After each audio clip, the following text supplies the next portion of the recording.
Halo semuanya, hari ini kita akan mengerjakan soal ujian mandiri dari Universitas Diponegoro ya.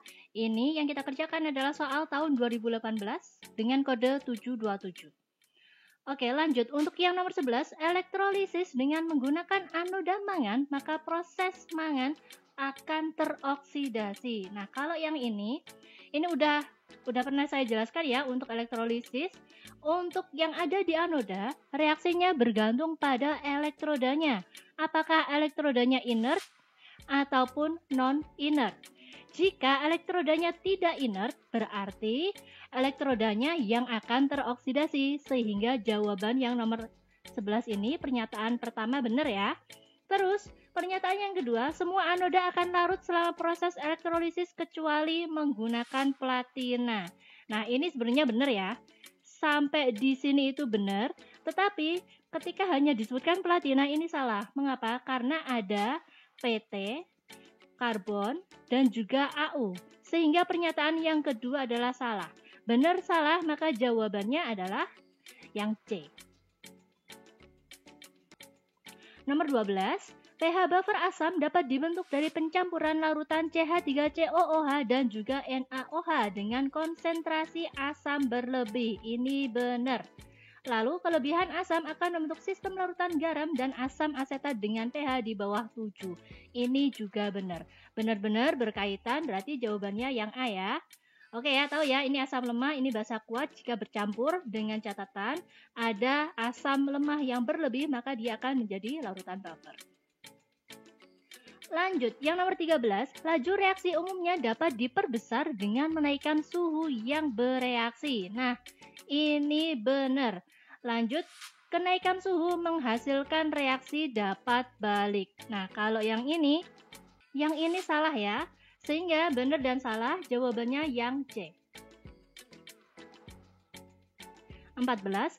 Sistem pernafasan manusia memproduksi CO2 yang berkesetimbangan dalam tubuh sebagai sistem larutan buffer. Ini benar.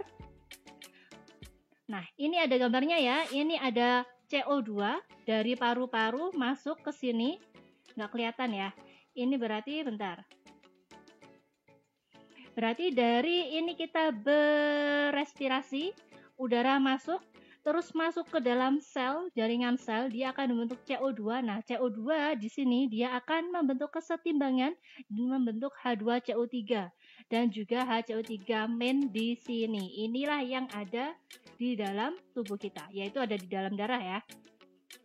Terus pernyataan yang kedua, CO2 berada dalam kesetimbangan dengan garam bikarbonat dalam fungsi fisiologis tubuh. Nah, seperti yang disebutkan tadi ya, ini adalah bikarbonat. Berarti ini benar-benar jawabannya berkaitan, maka jawabannya adalah yang A. 15. Energi ionisasi Na lebih besar daripada energi ionisasi Mg. Nah, kalau ini kita tahu ya, kalau Na posisinya ada di golongan 1A, Mg golongan 2A. Yang artinya Na itu ada di sebelah kiri, Mg di sebelah kanan.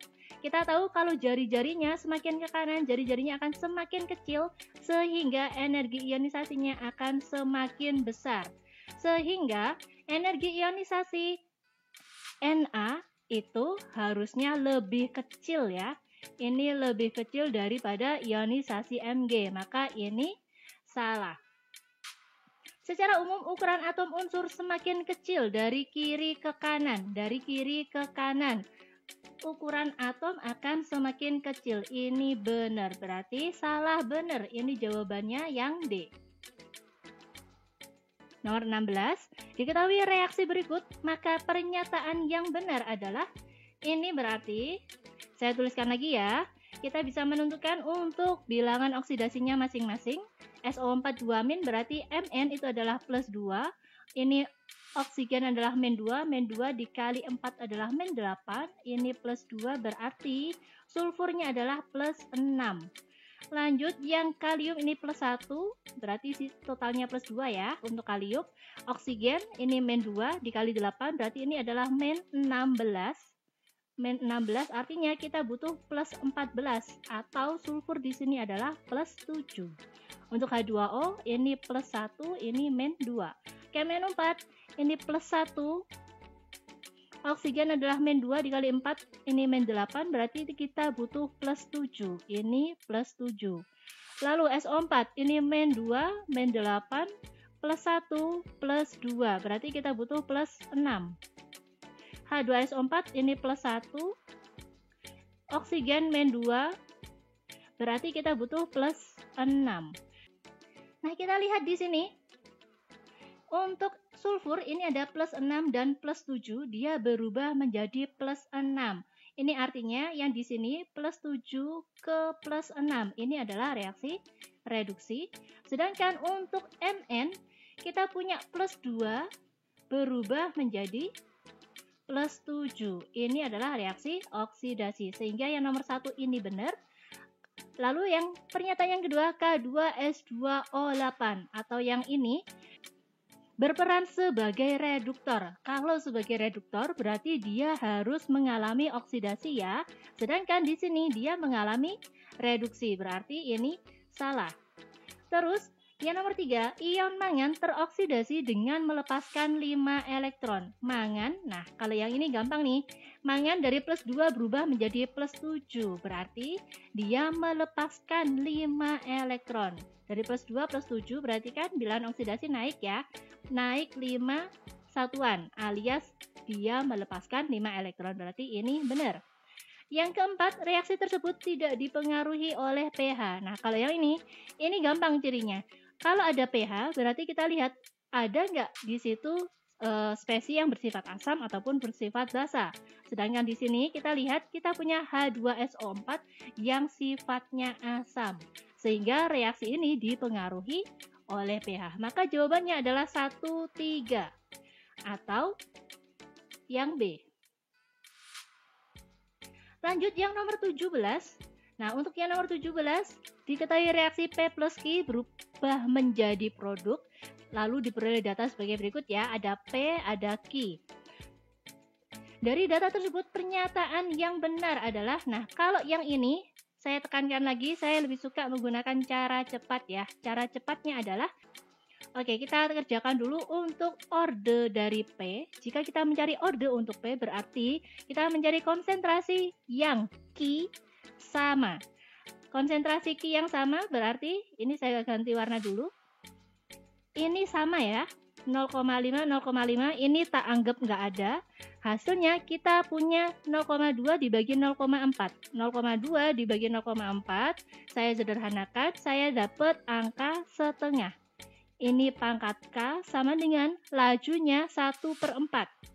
Karena 10 pangkat min 2, 10 pangkat min 2 ini bisa kita coret. Jadi sisanya adalah 1/4. Maka nilai K sama dengan 2. Selanjutnya untuk orde dari P artinya, orde untuk Q ya.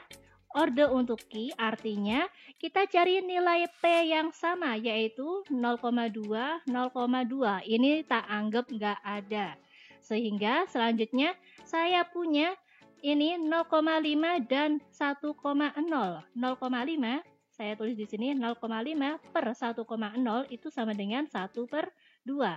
Berarti di sini saya tuliskan 1/2 pangkat L sama dengan, ini kita lihat untuk lajunya kita pakai yang ini ya, 1 dan juga 1, berarti nilainya 1. Sehingga L atau orde dari Q sama dengan 0. Maka kita lihat pernyataannya pertama, orde reaksi terhadap P sama dengan 2. Ini benar. Orde reaksi terhadap Q sama dengan 0, ini juga benar. Oke ya, berarti kita udah tahu orde P-nya 2, orde Q-nya 0, berarti bisa kita tuliskan V sama dengan nilai K konsentrasi P kuadrat. Lalu untuk pernyataan yang ketiga, di situ dikatakan bahwa tetapan laju reaksinya adalah K sama dengan 0,25. Kita cek, untuk ini saya menggunakan data yang nomor 1, nilai V-nya adalah 1 dikali 10 pangkat min 2, ini sama dengan nilai K, konsentrasi P-nya adalah 0,2. 0,2 kuadrat. Berarti untuk nilai K sama dengan 10 pangkat min 2 per, nah kalau yang ini 0,2 kuadrat itu sama dengan 0,04. Oke ya, berarti ini bisa saya tuliskan 4 dikali 10 pangkat min 2. Ini saya tuliskan 4 dikali 10 pangkat min 2. Ini saya coret, sisanya 1/4 atau sama dengan 0,25. Berarti yang pernyataan 3 ini juga benar. Terus yang nomor 4, nah kalau ini udah kelihatan ya, kalau yang ini salah karena dia harusnya punya orde 2. Maka jawaban yang benar adalah 1, 2, dan 3 atau A. Yang nomor 18, hal berikut yang sesuai untuk reaksi eksotermis adalah, ini saya berikan catatannya. Di sini ada reaksi eksotermis dan juga reaksi endotermis. Untuk reaksi eksotermis, delta H-nya itu negatif. Ini berarti salah. Di mana sistem melepaskan kalor, berarti ini juga salah. Lalu entalpi sistem itu turun, berarti ini juga salah. Lalu yang nomor 4, lingkungan menerima kalor dari sistem.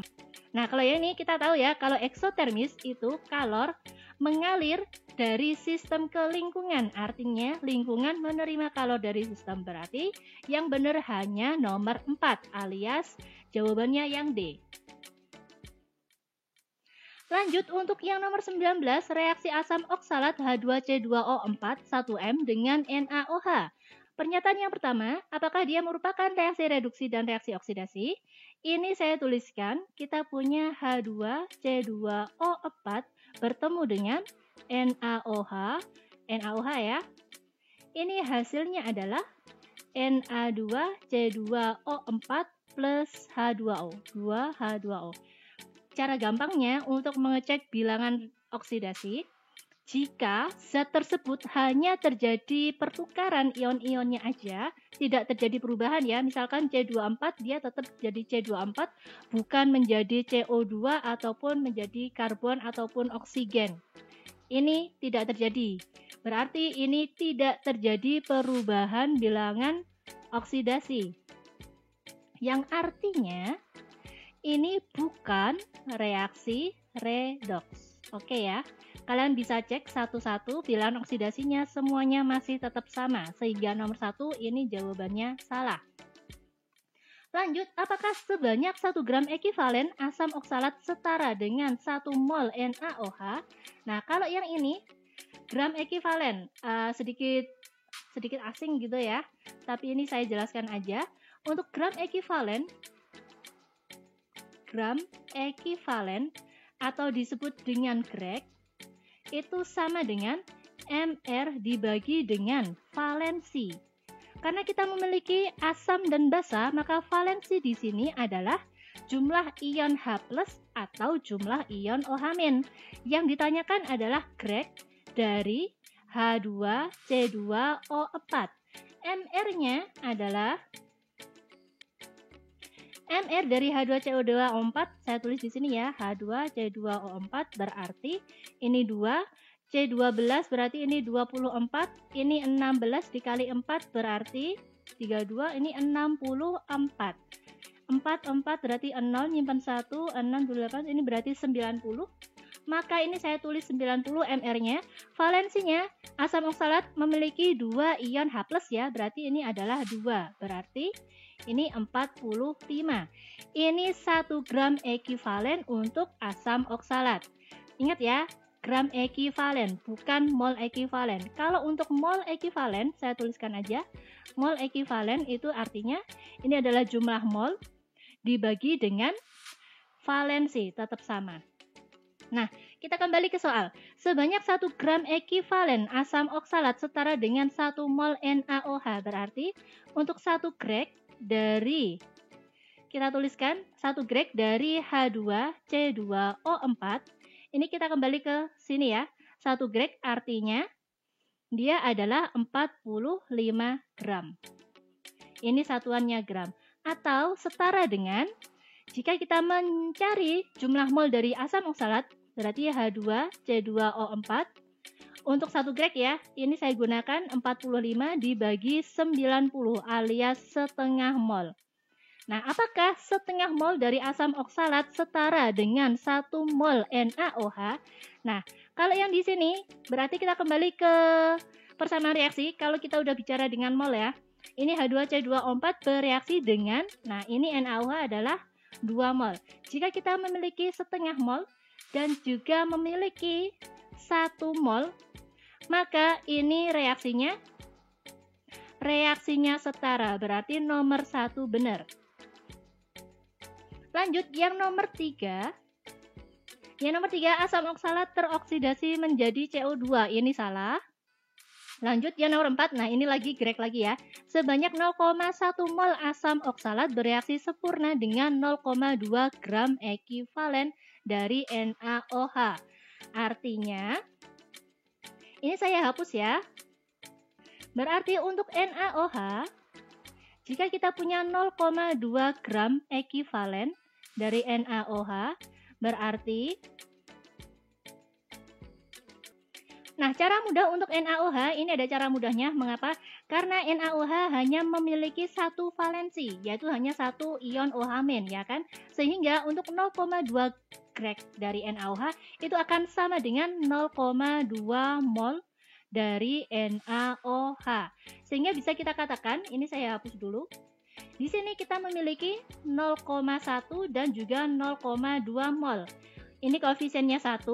Dia memiliki 0,1 mol, dan koefisiennya 2, dia memiliki 0,2 mol. Dia akan bereaksi sempurna, sehingga jawabannya juga benar. Lanjut untuk nomor terakhir nih, reaksi berikut dari C2H2 plus HCl berubah menjadi C2H3Cl merupakan reaksi. C2H2 berarti ini adalah zat alkuna, memiliki 3 ikatan lengkap. Nah, ini kita reaksikan dengan HCl. Produknya berupa, ini tetap C, ini ada 3 atom H, berarti 1, 2, 3, dan 1 Cl. Dan ini memiliki 2 ikatan rangkap. Nah, kita lihat ini ada 3 ikatan, sedangkan ini ada 2 ikatan. Masuknya suatu gugus, dibarengi dengan pemutusan ikatan, maka reaksi ini adalah reaksi adisi. Maka jawabannya hanya nomor 4 alias yang D. Oke, sampai di sini dulu ya untuk pembahasan ujian masuk Universitas Diponegoro. Tetap semangat untuk terus belajar. Sampai ketemu di video selanjutnya. Terima kasih.